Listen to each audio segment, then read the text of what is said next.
2026 বিধানসভা নির্বাচনকে পাখির চোখ করে সংগঠনকে শক্তিশালী করে তুলতে রাজ্য জুড়ে সংগঠনের নেতৃত্বদের পথ পরিবর্তন করেছে রাজ্য তৃণমূল নেতৃত্ব।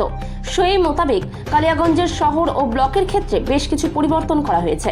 শহর তৃণমূল সভাপতি রাজীব সাহাকে সরিয়ে পুনরায় দায়িত্ব দেওয়া হলো প্রাক্তন শহর তৃণমূল সভাপতি তথা বিশিষ্ট আইনজীবী সুজিত সরকারকে। পাশাপাশি তৃণমূল শ্রমিক সংগঠন আইএনটিটিইউসির শহর সভাপতি সজল সাহাকে সরিয়ে দায়িত্ব দেওয়া হয়েছে প্রাক্তন কাউন্সিলর অমিত দেবগুপ্তকে। অপরদিকে শহর মহিলা সভানেত্রী রুনা সাহাকে সরিয়ে দায়িত্ব দেওয়া হয়েছে পুরো কাউন্সিলর শম্পা কুণ্ডুকে। পাশাপাশি ব্লকের ক্ষেত্রে ব্লক তৃণমূল সভাপতি নিতাই বৈশ্যকে কনভেনার এবং যুগ্ম কনভেনার করা হয়েছে লতা সরকারকে।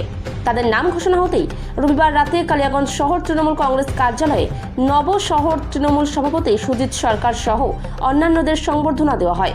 এদিন সংবর্ধনা অনুষ্ঠানে উপস্থিত ছিলেন নতুন শহর তৃণমূল সভাপতি সুজিত সরকার, প্রাক্তন বিধায়ক তপন দেব সিংহ, প্রাক্তন জেলা তৃণমূল চেয়ারম্যান শচীন সিংহ রায়, পুরপ্রধান রামনিবাস সাহা, ব্লক তৃণমূল কনভেনার নিতাই বৈশ্য, কো কনভেনার লতা সরকার, নতুন দায়িত্বপ্রাপ্ত মহিলা সভানেত্রী শম্পা কুণ্ডু, নতুন দায়িত্বপ্রাপ্ত তৃণমূল শ্রমিক সংগঠন সভাপতি অমিত দেবগুপ্ত সহ অন্যান্যরা।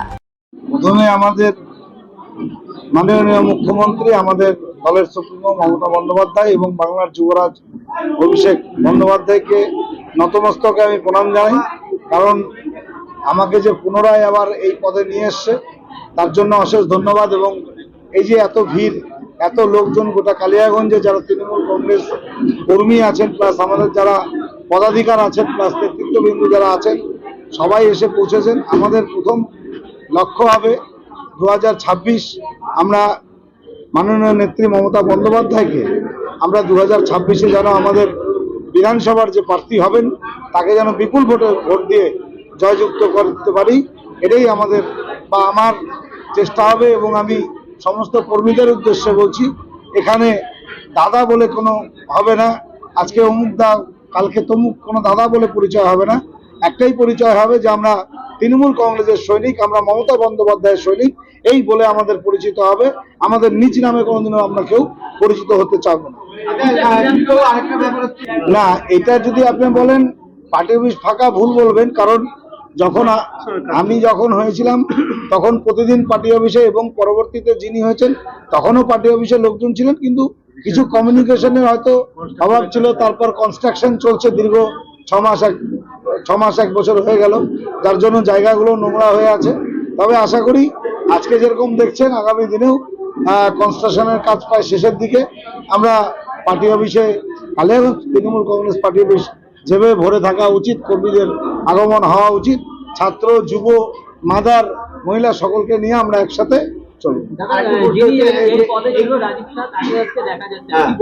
আমাকে উনি কংগ্রেচুলেশন জানিয়েছে, যেরকম উনিও হয়েছিলেন তখন আমি ওনাকে ফুলের তোড়া দিয়ে কংগ্রেচুলেশন জানিয়েছিলাম। ওনাকেও আমাকে জানিয়েছে। উনি একটু ব্যক্তিগত কাজে বাইরে গেছে, বলছে বন্ধু, কারণ ও আমার বন্ধু, আমি ওর বন্ধু, কারণ একই ক্লাসমেট, আগামী দিনে একসাথে পাশাপাশি দেখবেন এবং একই সূত্রে আমরা চলবো। চ্যালেঞ্জ তো আছেই।